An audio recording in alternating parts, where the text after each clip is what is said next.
আপনার যদি সতর্কতা থাকতো তাহলে এদেশের মাটিতে বহু মুসলমানের সন্তান ইসলাম বিরোধী কর্মকাণ্ডের পক্ষে মিছিল করে, মিটিং করে, সমর্থন করে, ঠিক কিনা? বেশি কিছু লাগবে না।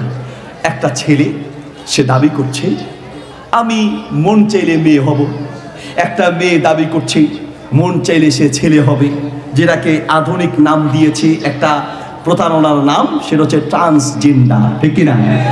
এটা মানে একটা ধোঁকা, একটা প্রতারণা। ট্রান্সজেন্ডার, স্বাধীনতা, অসুবিধা কি? একটা ছেলে মন চাইলে সে মেয়ের মতো সাজবে, মনে চাইলে তার নাম চেঞ্জ করবে, মনে চাইলে তার নাম মাহমুদ থেকে মাহমুদা রাখবে, শরীফ থেকে শরীফা রাখবে, হাবিব থেকে হাবিবা রাখবে, ঠিক কিনা?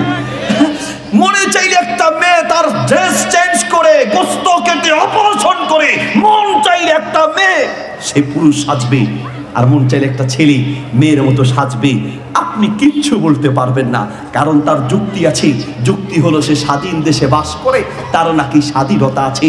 আরে ভাই, ছেলে মন চাইলে মেয়ে হবে, মেয়ে মন চাইলে ছেলে হবে, এর নাম যদি স্বাধীনতা হয় তাহলে এদেশের চোর চুরির স্বাধীনতা চাইবে, এদেশের ডাকাত ডাকাতের স্বাধীনতা চাইবে, ধর্ষক আপনার মেয়েকে ধর্ষণের স্বাধীনতা চাইবে।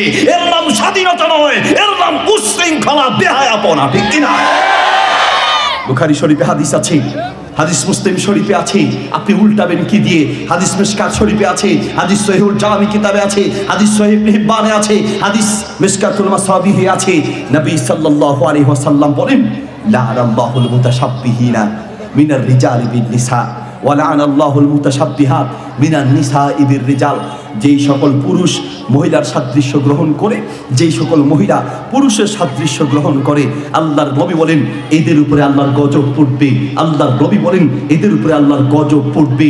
যারা এই ধরনের কর্মকে সমর্থন করবে, যারা এই ধরনের কর্মকে সাপোর্ট করবে, যারা এই ধরনের কর্মর পক্ষে কথা বলবে, তাদের ঈমান ভেঙে চুরমার হয়ে যাবে, কাফের হয়ে দুনিয়া থেকে বিদায় হতে হবে, ঠিক কিনা? মুসলমান থাকতে পারবে না ভাই আমার। কই স্বাধীনতা? এক চোর মসজিদে ঢুকে লাইট চুরি করছে, আমার ভাষাকে বুঝেন তো। লাইট নিয়ে যাওয়ার সময় মসজিদের খাদেম দেখে বলছে, আইয়া সারিক কিফ, চোর মসজিদের লাইট চুরি করে কোথায় নিচ্ছ? চোরা বলছে, লাস্তু বিসারিক, আমি চোর নই, আনা আব্দুল্লাহ, আমি আল্লাহর বান্দা। আপনি বাধা দেয়ার কি? আমি আল্লাহর বান্দা। ওয়াল মসজিদ বাইতুল্লাহ, মসজিদ আল্লাহর ঘর। ওয়াল মিসবাহু মিসবাহুল্লাহ, আর বাতি হলো আল্লাহর বাতি।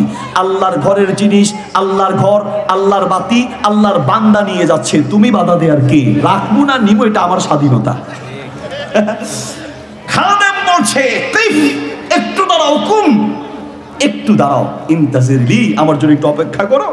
বাহির পাশ থেকে একটা লাঠি নিয়ে আসছে, লাঠি নিয়ে এসে বলছে, আনতা আব্দুল্লাহ ওয়া আনা আব্দুল্লাহ, তুমি আল্লাহর বান্দা, আমিও আল্লাহর বান্দা। ওয়াল মসজিদু বাইতুল্লাহ, ঠিক বলেছো, মসজিদ আল্লাহর ঘর।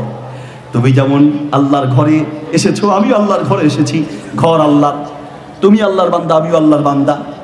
আর ওয়াল আসা আসাল্লাহ, লাঠি যেটা নিছি এটা আল্লাহর লাঠি, এই লাঠিও কিন্তু আল্লাহ বানিয়েছেন। লাঠি যেমন আল্লাহর লাঠি, আমিও আল্লাহর বান্দা, কাজেই মাইর যা শুরু হবে আল্লাহর পক্ষ থেকে শুরু হবে। তোমার যেমন চুরির স্বাধীনতা আছে, আমার তেমন মাইরের স্বাধীনতা আছে, ঠিক কিনা? তোমার যেমন চুরির স্বাধীনতা আছে, আমার তেমন মাইরেরও স্বাধীনতা আছে। ভাই আমার, এই যুগের সবচেয়ে বড় চ্যালেঞ্জ হচ্ছে নিজের ঈমান নিয়ে টিকে থাকা।